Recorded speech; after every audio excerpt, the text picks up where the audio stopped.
അല്ല, ഈ രണ്ട് ഹീറോകളെ കാണുമ്പോൾ തിളങ്ങിയിരുന്ന പെൺകോഴികളുടെ കണ്ണുകളുടെ തിളക്കം കുറഞ്ഞോ എന്നൊരു സംശയം. ഓ അതാണോ? യദുവാണ്. നിങ്ങൾ രണ്ടും കൂടെ ഉള്ളപ്പോഴല്ലേ ഉള്ളൂ അല്ലേ കണ്ണാ? അല്ലെങ്കിൽ ഒറ്റ എണ്ണം ഞങ്ങളെ വെറുതെ വിടുന്നില്ല.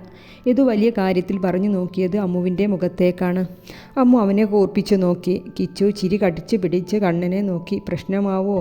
കണ്ണൻ കിച്ചുവിൻ്റെ ചെവിയിലായി പറഞ്ഞു. കിച്ചു മേലോട്ട് നോക്കി. യദു വേഗം അമ്മുവിൻ്റെ അടുത്തേക്ക് ചേർന്ന് നിന്ന് ചെവിയിലായി പറഞ്ഞു. ഏട്ടൻ്റെ പൊന്ന, പിള്ളേര് എന്നെ നോക്കുന്ന കാര്യമല്ലേ ഏട്ടൻ പറഞ്ഞത്? ഏട്ടൻ ഈ പൊന്നിനെ അല്ലാതെ വേറെ ആരെ നോക്കാനാണ്? അമ്മുവിൻ്റെ ചുണ്ടിൽ ഒരു പുഞ്ചിരി തെളിഞ്ഞു. കണ്ണേട്ടാ, ഇത്രയേ ഉള്ളൂ, കിച്ചു കണ്ണനോടായി പറഞ്ഞു. അമ്മുവും കിച്ചുവും പുതിയ PG ക്ലാസ്സിലേക്ക് നടക്കുന്നു. കണ്ണനും യദുവും അവരുടെ ഡിപ്പാർട്ട്മെൻറ്റിലേക്കും.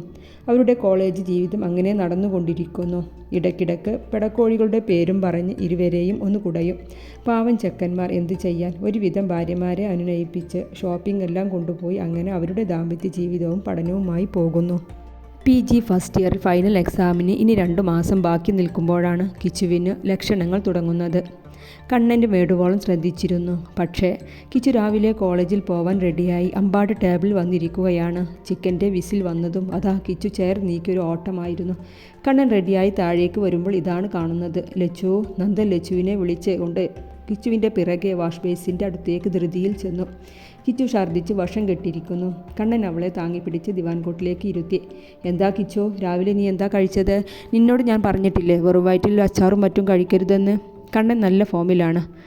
കണ്ണാ, കൊച്ചിനെ വഴക്ക് പറയല്ലേ? ലച്ചു താക്കീത് നൽകി. കണ്ണൻ ജഗ്ഗിൽ നിന്നും ചുടുവെള്ളം നൽകി. ലച്ചു കിച്ചുവിൻ്റെ തലയിൽ തലോടി. കണ്ണാ, ഇന്ന് കോളേജിൽ പോവേണ്ട, കുഞ്ഞിനെയും കൊണ്ട് സൂസമ്മ ഡോക്ടറെ കാണാം. നന്ദേട്ട, ഹോസ്പിറ്റലിൽ വിളിച്ച് സൂസമ്മ ഡോക്ടർക്ക് അപ്പോയിൻമെൻ്റ് എടുക്കൂ. ഒരു 10 മണിക്ക് ഇറങ്ങാം. അമ്മ, എന്തിനാ ഡോക്ടറെ കാണിക്കുന്നത്? ഇത് ഗ്യാസ് കയറിയതാവും. ഓ, ഗ്യാസ് കയറിയത് തന്നെ.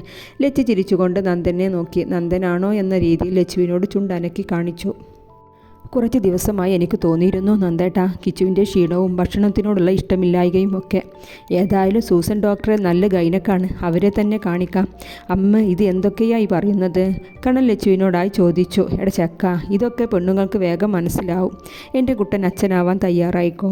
കണ്ണൻ വിശ്വസിക്കാൻ പറ്റാതെ കിച്ചുവിനെ നോക്കി.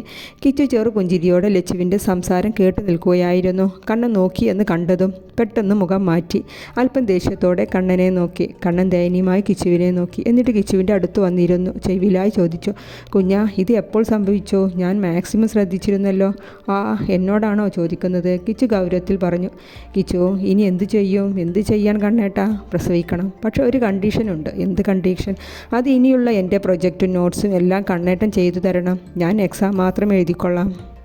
എന്താ, സമ്മതമാണോ? 100 വട്ടം സമ്മതം എന്നും പറഞ്ഞുകൊണ്ട് കണ്ണൻ അച്ഛനും അമ്മയും അടുത്തുള്ളത് ശ്രദ്ധിക്കുക പോലും ചെയ്യാതെ കിച്ചുവിനെ ഇറുകെ പുണർന്ന് മുഖം നിറച്ച് ചുംബിച്ചു. കണ്ടുനിന്ന നന്ദനും ലച്ചുവും വേഗം അവിടെ നിന്നും സ്ഥലം കാലിയാക്കി. അയ്യേ കണ്ണേട്ടാ, മാറിക്കേ, അപ്പച്ചി മാമൻ നാണം വന്നുപോയി. കിച്ചു കണ്ണനെ കൂർപ്പിച്ചു നോക്കി പറഞ്ഞു. എൻ്റെ കുഞ്ഞാ, ഇതൊക്കെ കഴിഞ്ഞാണ് അവർ ഇവിടെ വരെ ആയത്. ലച്ചുവും കണ്ണനും കൂടി കിച്ചുവിനെ ഹോസ്പിറ്റൽ കാണിച്ച് പ്രഗ്നൻസി ഉറപ്പുവരുത്തി നേരത്തെ പോയത് തറവാട്ടിലേക്കാണ്. കണ്ണൻ ലഡുവുമായി ആദ്യം മുത്തശ്ശിയുടെ അടുത്തെത്തി. കണ്ണാ, ഡോക്ടറെ കാണിച്ചോ? ഉറപ്പ് വരുത്തിയോ? മുത്തശ്ശിക്ക് എങ്ങനെ മനസ്സിലായി? കണ്ണൻ അത്ഭുതത്തോടെ ചോദിച്ചു. ഞങ്ങൾക്ക് കുറച്ച് ദിവസമായി കിച്ചുവിനെ കാണുമ്പോൾ സംശയം തോന്നിയിരുന്നു. ഡോക്ടറെ കണ്ട് ഉറപ്പ് വരുത്തട്ടെ എന്ന് കരുതി. തറവാട്ടിൽ ഈ വാർത്ത വളരെയേറെ സന്തോഷം നൽകിയിരുന്നു. കിച്ചുവിനെ എല്ലാവരും താഴത്തും തലയിലും വെക്കാതെ കൊണ്ടു നടക്കുകയാണ്. അമ്മു കിച്ചുവിനെ കെട്ടിപ്പിടിച്ച് അവളുടെ ആലില വയറിൽ ഒന്ന് തലോടി. ഈ കുഞ്ഞു വയറ്റിൽ എങ്ങനെ കുഞ്ഞു വളരും കിച്ചു? അമ്മുവിൻ്റെ സംശയമാണ്. അമ്മു, നമുക്ക് ഗൂഗിൾ നോക്കാടി. അമ്മു തലയാട്ടി. കിച്ചുവിന് ക്ഷീണവും ഛർദിയും കൂടുതലാണ്. എപ്പോഴും കിടത്താം, അല്ലെങ്കിൽ എവിടെയെങ്കിലും ചടഞ്ഞു കൂടിയിരിക്കും. കണ്ണൻ ഹാപ്പി ആണെങ്കിലും ഈ അവസ്ഥ അവനെ സങ്കടത്തിലാക്കുന്നുമുണ്ട്. കിച്ചുവും കണ്ണനും ഇപ്പോൾ തറവാട്ടിൽ തന്നെയാണ്. ലച്ചുവും നന്ദനും മിക്ക ദിവസവും തറവാട്ടിൽ തന്നെ തങ്ങും. എന്തെങ്കിലും ആവശ്യത്തിന് മാത്രം അമ്പാട്ടേക്ക് പോവാറുള്ളൂ. ഫൈനൽ എക്സാമിൻ്റെ തിരക്കിലാണ് അമ്മു. കഴിയുന്ന പോലെ കിച്ചുവിനെ സഹായിക്കും, പഠനത്തിലായാലും മറ്റു കാര്യങ്ങളിലായാലും. പ്രഗ്നൻസി പോസിറ്റീവ് ആയ ശേഷം കിച്ചു കോളേജിൽ പോയിട്ടില്ല. 3 മാസത്തെ റെസ്റ്റ് പറഞ്ഞിട്ടുണ്ട്. അമ്മുവിനും മടിയാണ്. എന്നാലും കിച്ചുവിന് ക്ലാസ് പറഞ്ഞു കൊടുക്കാൻ വേണ്ടി അവൾ ഒറ്റ ദിവസം കോളേജ് മുടക്കാറില്ല. ഫൈനൽ എക്സാമിന് ഒരാഴ്ച മാത്രം ബാക്കിയേ ഉള്ളൂ. കണ്ണനും യദുവും കഴിയുന്ന രീതിയിലെല്ലാം നോട്ട്സും പ്രൊജക്റ്റ് വർക്കും ചെയ്തു കൊടുത്തിട്ടുണ്ട്. ഇത്രയും തൻ്റെ കാര്യത്തിൽ ഇവരെല്ലാം ശ്രദ്ധിക്കുന്നത് കൊണ്ട് തന്നെ കിച്ചുവും പഠനത്തിൽ ഉഴപ്പാറില്ല. അവളാൽ കഴിയുന്ന രീതിയിൽ പഠിക്കാൻ നോക്കുന്നുണ്ട്. എക്സാമിന് പോവാനുള്ള ഒരുക്കത്തിലാണ് കിച്ചു. ഇപ്പോൾ മാസം 3ലേക്ക് കടന്നു. അവൾ ലൂസായ ഒരു കുർത്തിയും പലാസയും ധരിച്ചു. ഒന്ന് നന്നായി ഒരുങ്ങി തന്നെ ഇറങ്ങി. കിച്ചുവിന് ഇപ്പോൾ ചെറുതായി ഛർദിയും മറ്റും ഉള്ളൂ. അതുകൊണ്ട് തന്നെ ആള് ചെറുതായി തുടുത്ത് വരുന്നുണ്ട്. കൂടെ വയറും വീർത്തു തുടങ്ങിയിട്ടുണ്ട്. ഒരുങ്ങിയിറങ്ങിയ തൻ്റെ പെണ്ണിനെ കന്നു പുണരാൻ തോന്നി കണ്ണന്. ഇങ്ങനെ നോക്കല്ലേ കണ്ണ, നിന്റെ പ്രോപ്പർട്ടി തന്നെ അല്ലേ.